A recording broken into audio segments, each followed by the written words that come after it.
Мээримдүү ырайымдуу жараткан Алла Тааланын аты менен баштаймын. Алла Таалага алкыштар, мактоолор, даңктоолор. Сүйүктүү пайгамбарыбыз Мухаммед Мустафа саллаллаху алейхи вассаламга салам салаваттар болгон болсун. Рамазандагы сабактарыбыздын бири Алланын сөзүнүн тафсири, түшүндүрмөсү, Фатиха сүрөсүн Имам Матуриди рахимахуллахтын тафсиринен, андан кийинки филден баштап 10 сүрөнү Нас сүрөсүнө чейин Ханафи мазхабтагы аттын кашкасындай таанылган китептери этибарга алынган чоң аалымдарыбыздын тафсиринен сабак кылып келе жатабыз. Нас сүрөсүнүн тафсири Тафсирул Мазхари деп Индиядан чыккан чоң Ханафи аалым бар. Мынакей бул киши 13-кылымдын аалымы. Шейх Кади Мухаммад Санауллахул Усмани Ал-Ханафи дейт чоң аалымыбыз. Бул кишинин китеби өтө маанилүү китеп.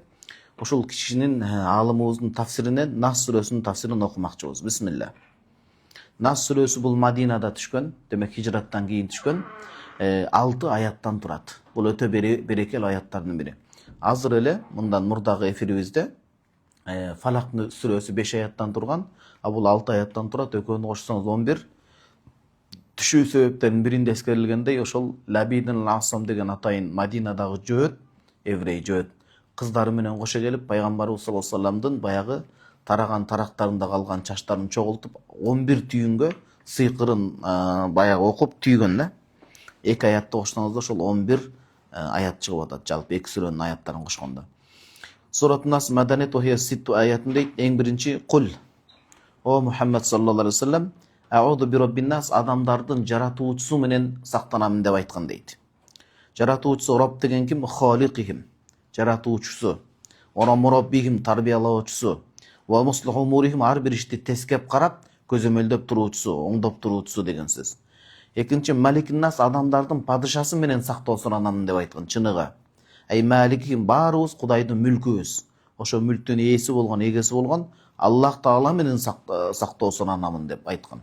Ва мудаббири умурихим, баардык иштерин тескеп, жөнгө салып, карап, көзөмөлдөп турган Алла Таала менен сактоосун анамын деп айткан. Үчүнчүсү Илахин нас, адамдардын Кудайы жаратканы менен дейт. Ай мабудихим, чындап ибадатка татыктуу болгон зат менен сактоосун анамын деп айткан дейт. Бирок пайгамбарыбыз саллаллаху алейхи вассаламга айткан дегени бул жерде вал мурад бихи аннаби саллаллаху алейхи вассалам, пайгамбарымыздын өзү жана пайгамбарыбыз саллаллаху алейхи вассаламдын ээрчиген үммөттөрү деген сөз. Ва тахсисун би зикри ма каун тала роббан. Бирок Аллах Таала жаратуучу, Аллах Таала чыныгы падыша, Аллах Таала бир гана инсандардын эмес да. Бул жерде инсандардын жаратуучусу деп атпайбы, туурабы? Бүкүл ишин баардык нерсенин жаратуучусу.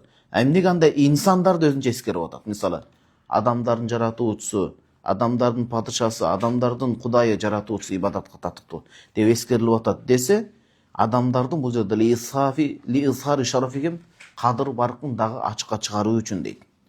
Валианнал максуда би инзали суратайни, Фалак менен Нас сүрөсүн түшүрүүдөгү негизги максат даф ошарри сихри ва гайрихи, биринчи кезекте сыйкырдын жана башка жин илешүү, анан асман жерден келчү сыноолордун, адамдардын ич күйдүлүк арамза, ошол жаман ооруларын ачыкка чыгаргандагы баардык жамандыктардан сактануу деп атат. А бул нерсе инсанга таасир этилет, ошон үчүн инсан 3 жерде эскерилип атат.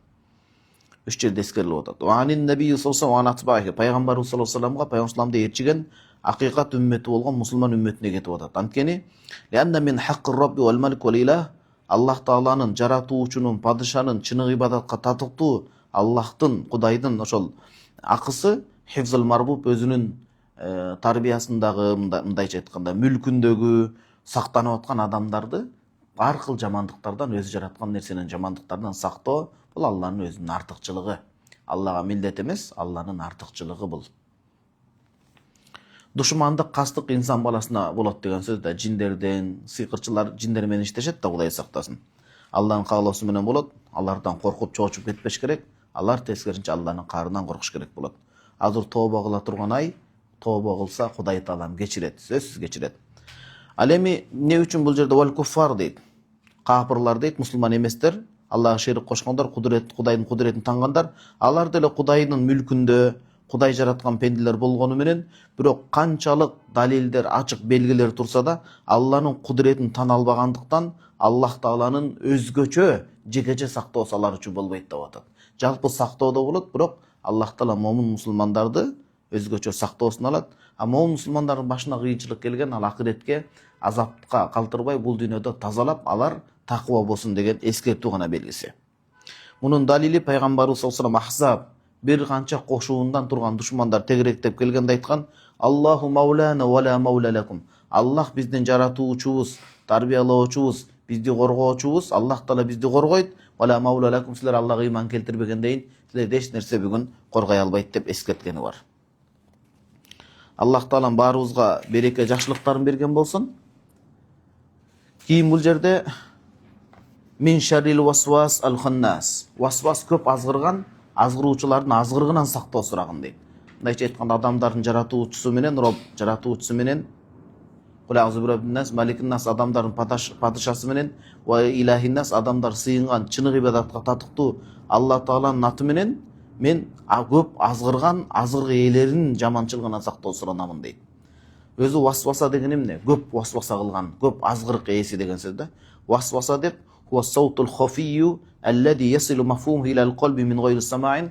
Акырын кулак аркылуу кулак аркылуу жүрөккө жыбылжып, акырын жеткен үн, мына ушуну васваса дейт. Акырын мынтип азгыра турган үн болот да. Кудай сактасын. Бул жерде максат шайтан максат кылынып атат. Шайтан васвас деп өтө көп азгырык эстеген шайтан да. Шайтан адамды өмүр бою ошо өлгөнгө чейин өзү менен кошо тозакка алып кетүүгө аракет кылып, оң жагынан, сол жагынан, алдынан, артынан, үстүнөн, астынан келип азгырып отурат. Кудай сактасын. Кудай сактасын. Васвас деген көп азгыруучу шайтан сыпаты болот. Ханнас деген эмне? Бул дагы ошо шайтан сыпаты. Мындайча айтканда, ханнас деген көп кетенчиктеп качкан адам деген сөз, качкак деген сөз. Эмнеге десе, Алла Таала эскерилген сайын бул качып отурат да. Кайра адам баласы Алланы эстебей, гафилетте жүрүп калса, кайра келип азгыра баштайт. Алланы эстесе, кайрандан алыстап кетет. Ошон үчүн колдон келишинче ажаатканага киргенде, чыкканда, үйдө киргенге чыкканда, тамак ашта, жашоонун бардык абалдарында ар бир учурда өзүнүн дуалары болот. Ошол дуаларды эскерип жүргөн болсок, шайтан бизге эч кандай күчү жетпейт. Баягы Куранда келет го, шайтандын айламалы алсыз болот. Качан алсыз болот? Адам дуа менен өзүн бекем чеп коргон калса. Анан гафилетте жүргөн болсо, шайтандын айламалы ага күчтүү болуп калыш ыктымалы бар да, Кудай сактасын. Мындайча айтканда, адам жалгыз нафси менен азгырылып калышы мүмкүн. Ошон үчүн ла хаула ва ла куввата илля биллах деп дайыма Аллага гана таянып, Алладан көмөк жардам сураш керек болот. Шайтан кандай? Аллади васвису фи судурин нас. Адамдардын көкүрөгүн келип азгырат дейт. Анткени ошол көкүрөктөн адам оңолот, же көкүрөктөн адам бузулат да, жүрөгү менен. Имандын ордосу болгон жер. Ида лам язкуруллах деп атат, пенде Алланы эстебестен гафилеттикте жүрсө, усулу жок жүрө бере турган болсо, дараты жок маани бербесе, туура эмес жерге көп баса бере турган болсо, ошол адамдардын көкүрөгүн келип азгырып, ошол аркылуу жамандыкка баштайт дейт. Минал джиннати ван нас, көкүрөктү азгыра тургандар, булар баяндап атат Алла жиндерден жана адамдардан болот дейт. Ал азгырык ээлери жиндерден дагы, адамдардан дагы болот деп атат да. Демек, жиндер дагы азгырат, адамдар да азгырат. Мунун далили Ан'ам сүрөсүнүн 112 аятында Аллах таала айтат: "Ва казалика жаална ликулли набийин адуан". Ар бир пайгамбарга биз душмандарды койгонбуз деп атат. Шаятинал инс вал джин, инсандардын жана жиндерден болгон шайтандар дейт. Инсандардын шайтаны кандай десе, азгырык ээси мындай. Жакшы кетип бара жаткан адамды бузган адамдар бар да. Шайтан деген жалпы маанисинде ошол адамдардын дагы шайтаны болот. Бул дегени кандай? Кадимки эле адам, бирок бузуку адамдар деген сөз да. Бузуку, жаман ниеттүү, кара ниеттүү адамдар деген сөз. Койнуна котур ташын каткандар. Кудай шайтан ишин кылгандарды адам шайтаны деп коет да. Адам экөөнүн кайсынысы күчтүү болот десе, алымдар салыштырып келип, адамдын шайтаны күчтүү болот. Мындайча айтканда, бузуку адамдардын азгырыгаты болот дейт. Берки көзгө көрүнбөгөн жинде зикир айтсаңыз качып кетип калат. Ауду биллахи минаш шайтанир раджим, бисмилла десеңиз качып. Адам шайтаны бакырып карап тура берсин, бакыйып көз алдыңызда тура бериши мүмкүн дейт да. Кудай сактасын азгырык ээлери. Ошон үчүн адам чөйрө өзгөчө жаш балаларыбызга чөйрөсүнө астейдил көңүл бурушубуз керек деген сөз. Бул аятта Аллах таала пайгамбарды жана пайгамбар саллаллаху алейхи вассалам үммөтүн жиндердин жана инсандардын жалпы жамандыгынан сактоону суранып, үммөтүнө сабак катары үйрөтүп атат. Бул жерден бир суроо пайда болушу мүмкүн. Ан-насу ла ювасвисуна фи судурин нас. Адамдардын көкүрөк жүрөгүнө жиндер келип азгырат десек, ишенсек болот. Ишенебиз, бирок адамдар кантип адам көкүрөгүн азгырат? Бул жиндердин кыймыл иши го десе, жиндерге таандык маселе кылса, жок. Адамдар дагы сөздөрдү айтат, туура эмес сөздөрдү. Ошол сөздөр уюп, жүрөккө барып топтолуп, ой болуп бүтүм чыгарат деп атат. Адамдын сөзү барып жүрөккө жетип, ошол жүрөгүн жаралай турган болот, жүрөгүн буза турган болот. Ошол себептен дагы бул жерде жиндерге ушул тараптан окшоп дейт. Жиндерге адам каны менен жүрө тургандай мүмкүнчүлүк берилсе, адам эстебей калса, усул кылбай, таза кылбай, гапилетте жүрүп калса, инсандын сүйлөгөн сөзү сөз сөбөктөн өтөт дейт го. Сөз сөбөктөн өткөндөй, адамдын жүрөгүнө дагы сөздүн туура эмес таасири чоң дейт. Ошол себептен адам баласы этият болуш керек. Пайгамбарыбыз саллаллаху алейхи ва саллям айткан бул Фалак Нас сүрөсүнүн айырмачылыгы туурасында сахаба карап, "Алам тура аятун унзилат лейлата лам юра мислухунна кот." Бүгүнкү түндө мурда болуп көрбөгөндөй бир жакшылык түштү дейт. Эң чоң жакшылык түштү дейт. Ал кайсы? Кул аузу би роббил фалак ва кул аузу би роббин настар түштү дейт. Имам Муслим, Имам Ахмад жеткирип берип атат. Пайгамбарыбыз саллаллаху алейхи ва саллям башка бир сүрөдө айткан, "Ала уаллимука", бир сахаба карап айткан, "Курандан сага бир сүрөнү үйрөтөм. Ал Муса пайгамбарга Тооротто да түшкөн эмес, Забурда да түшкөн эмес, керек болсо Иса пайгамбарга ыйгарылган Инжилде да түшкөн эмес. Жана Куранда дагы анын ордун баса турган бөлүк аят жок" деп атат. О Алланын элчиси, үйрөтүңүзчү ал кайсы дегенде, "Кул хуаллаху ахад" Ихлас сүрөсү, "Кул аузу бироббил фалак" Фалак сүрөсү ва "Кул аузу бироббин нас" Нас сүрөсү дейт. Муну Имам Ахмад Муснадында жеткирип берип атат. Айша энебиз айтат, пайгамбарыбыз саллаллаху алейхи ва саллям "Иза ава иля фираши", пайгамбарыбыз сүйүктүү пайгамбарыбыз саллаллаху алейхи ва саллям төшөккө жата турган болсо ар бир түндө эки колун мынтип чогултат эле дейт, эки колун бири-бирине тигизип, "Сумма нафаса фихима", анан деп өзүнө уйлап дем салат эле дейт. "Факара фихима кул хуаллаху ахад" окуйт эле. "Аузу биллахи минаш шайтанир раджим. Бисмиллахир рахманир рахим. Кул хуаллаху ахад. Аллахус самад. Лам ялид ва лам юлад ва лам якул лаху куфуан ахад" деп өзүнө дем салат эле.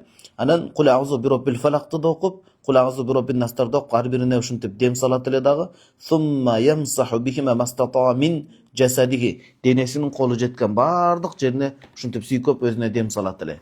Эң биринчи бетинен баштайт эле, башынан бетинен баштап, анан денесинин баардыгын кылып, белден ылдый жагына колунун сырты менен ушундай кылып, өзүнө 3 жолу дейт, 3 жолу. 3 жолу кандай? Ихлас Фалак Насты окуп бир дем салат, кайра Ихлас Фалак Настарды окуп дем салат, Ихлас. Алымдар ушундай түшүндүрүшкөн. Көбүрөөк айткан жок, Ихласты 3 жолу окуп дем салат, Фалакты 3 жолу окуп дем салат, анан Насты 3 жолу окуп дем салат дейт. Кандай болсо дагы бул сүрөлөрдү 3төн окуп дем салган жакшыраак болот. Окубат ибн Амир деген сахаба, Аллах разы болсун, айтат, "Мен күндөрдүн биринде пайгамбарыбыз саллаллаху алейхи ва саллям менен кетип бара жаткам" дейт. Жухфа менен Абуа пайгамбарыбыз саллаллаху алейхи ва саллям энеси кайтыш болгон жер. Жухфа менен Абуа Мадинага жакыныраак жер. Ошол Мадина менен Макканын ортосундагы жерден кетип бара жатканда из гошияна рихун дейт. Кокусунан бир катуу шамал болду дагы, ва зулматун шадидатун, күндүзгү күнү эле катуу караңгычылык болуп кетти дейт. Ошондо фажала Расулуллах ятаавазу би аузу би роббил фалак ва аузу би роббин нас. Фалак Настарды окуп өзүнө дем салды дейт. Жиндер келди деген сөз да. Ва якулу я Уқба деди дейт сахаба карап. Тааваз бихима, дайыма коркунучта же кыйынчылыкта Фалак Насты окуп өзүңө дем салып жүргүн. Фама таавада мутаавидун би мислих, манткени буга окшогон башка Алла берген катуу коргон чептей башка чепти таба албайт деди. Ошон үчүн эртең менен эң жакшысы бул жеңелерибизден, эжелерибизден, карындаштарыбыздан сураныч, эртең менен турганда жакшынакай суу болсо же үйгө замзам сууну үзбөгөн жакшы, сууга дем салып койгон жакшы, Фатиханы окуп, Аятул Курсуну окуп, Аманар Расулду окуп, Хашр сүрөсүнүн акыркы аятын окуп, анан Ихлас Фалак Настарды 3 жолудан окуп, колдон келсе албетте. Курандын ар бир аятышпа өзгөчө бул аяттар, сүрөлөр окуп туруп дем салып, анан үй бүлөдөн баардыгы ичип койсо суу катары жакшы болот. Ичине дагы сыртына дагы таасир эте тургандай болот. Куран шыпа болот да. Же болбосо ошо жаш балдарга эртең менен дем салып коюш керек да. Бала бакчага, мектепке кетүүдөн алдын башынан кармап бисмилла деп дем салып, анан сүннөттө хадисте келген дуаларды да окуш керек. Мисалы, эки балаңыз болсо, эки балаңыздын башына кол коюп туруп, "Уизукума би калиматиллахи таммати мин кулли шейтанин ва хамма ва мин кулли айнин ламма". Ар бир көрө албай турган, көрө албас шайтандын кастыгынан, жамандыгынан, көздүүнүн көздөн, сөздүн сөзүнөн сакта деген мааниде келген дуаны айтып, жана башка дуаларды айтып дем салыш керек. Өзгөчө Фалак Насты окуш керек. Мына пайгамбарыбыз Уқба радиаллаху анху айтып атпайбы? Адам бир нерсенин жамандыгынан сактанганда Фалак Насты окуп сактангандай сактана албайт дейт. Бул хадис имам Абу Дауд жеткирип атат. Абдулла ибн Хубайб радиаллаху анху айтат, "Кала харажна фи лейлатин мумтиратин ва зулматин шадидат". Өтө мындай нөшөрлөп жамган, нөшөрлүү жамгыр түнүндө дейт, катуу түндө жолго чыктык дейт. Натлуб Расулуллах саллаллаху алейхи ва саллям пайғамбарымызды издеп шыққанбыз дейді. Фақала құл деп айтты дейді. Сонда пайғамбарымызға жетіп іздеп тапқанда пайғамбарымыз не деп айтты? Құлту мақро Алланың есімі. Мен айтайын дегенде қала құл хуаллаху ахад айтқан деді. Уәл муауизатайн құл аузу бираббил фалақ құл аузу бираббин нас. Ихлас, фалақ, нас сүрелерін оқуын деді. Хейна тусбах таң атқанда ва хейна тумса ертең менен жана кечинде. Ертең менен бағымдаттан кейін кечинде дегенде ошо асырдан кейін же күн батқандан кейін мүмкүнчүлүк болушун жарашат. 3 реттин ар бирин окуп турган якфика мин кулишен ар бир жамандыктан сени Аллах таала ушулар себеп кылып тозуп коет деди. Муну имам Абу Дауд, имам Тирмизи, имам Насаи, имам Ахмад муснадында жеткирип атат. Сахих тастыкталган хадис. Айша небиз айтат: Андан Наби саллаллаху алейхи ва саллям кала пайгамбар саллаллаху алейхи ва саллям не деп айген? Идаштака пайгамбар саллаллаху алейхи ва саллям өзү катуу ооруп кала турган болсо, яқур ала нафсихи бил муауизатайн. Фалак насты өзүн окуйт эле дейт. Ар кандай ооруп калганда. Ва янфусанын колуна шифа деп үйлөп дем салып, мындай дем үйлөгөндөй болуп, анан дем салат эле. Фаламмаштад даважауху оорусу катуу күчөп өлүм алдында пайгамбар бул аламдан коштошордон алдын саллаллаху алейхи ва саллям. Оорусу катуу күчөп калганда, колунда көтөрө албай калган учурда мен пайгамбар саллаллаху алейхи ва саллям колун кармап эки колун анан ихлас фалак сүрөлөрүн окуп өз колу менен анан рожаа баракатиха дейт. Пайгамбар саллаллаху алейхи ва саллям колунун берекесин тілеп рожаа барак. Муну Айша өзү айтып атат, туугандар көңүл бургула. Рожаа баракатиха өз колу менен дем салбастан пайгамбар колун кармап колун көтөрө албай калган. Ошого ихлас фалак нас сүрөлөрүн окуп пайгамбар өз колунун берекеси бар деп бетине сүртүп дем салганым бар дейт. Аллах таалам разы болсун. Бул хадисти имам Багауи тафсиринде жеткирип берип атат. Аллах таалам туугандар бизди адаштырбасын, дуа кылалы. Ошону менен мына Рамазан айындагы сабактарды жыйынтыктай турган болсок, биринчи оштон чыккан Аллама Сираджит Ноши деген чоң аалым устазыбыздын орозого тиешелүү фатвасын окууга Кудай таала мүмкүнчүлүк берди. Андан кийин Шейх Нудол деген көзү тирүү устазыбыз, Ханафи Матуриди акыйда чоң аалымыбыз, Ахли сунна вал жама акыйдасы боюнча акыйданын акыйкаты деген сабакты окуп бүтүүгө мүмкүнчүлүк берди. Андан кийин имам Матуриди рахимахуллахтын Фатиха сүрөсүнүн тафсирин, андан кийин ушул 10 сүрөсүн бүгүн азыр мынакей сиздер менен Нас сүрөсүн жыйынтыктап турабыз. Мунун баарын айтыштан максат мактаныч эмес, Алланын бизге берген, сиздерге берген неаматы. Аллага шүгүр, баардык жакшылык Алла Тааладан, ал эми адашуу, жаңылуу, кате кетүү бул пендеден. Аллахым ушул окуучуларыбызга жана жалпы элибизге өткөн ушул сабактарыбызды берекелүү болсун, анын соопторун берсин. Туткан орозобузду кабыл кылып, Аллах бул дүйнөдө бирөөгө кор болуудан, зар болуудан, шермендеге, уятка калуудан сактасын. Аллахым өзүнүн астында даражабызды бийик кылсын. Адамдын билгени бар, билбегени бар, бирок чыныгы даража берүүчү Аллах Таала болот. Аллах Тааладан калбайлы, Аллах Тааланын өкүмдөрүнөн жазбайлы. Баарыбызга Кудай Таалам айт күнүн аман эсен жеткирип, үй бүлө бала чакабыз менен эли журтубузду аман эсен жакшынакай майрамдап өткөнү насип кылсын. Тынчтык болсун, ынтымак болсун, аманчылык болсун. Ва саллаллаху таала сайидина Мухаммад ва аля алейхи ва сахбиhi ajma'in. Аллах разы болсун.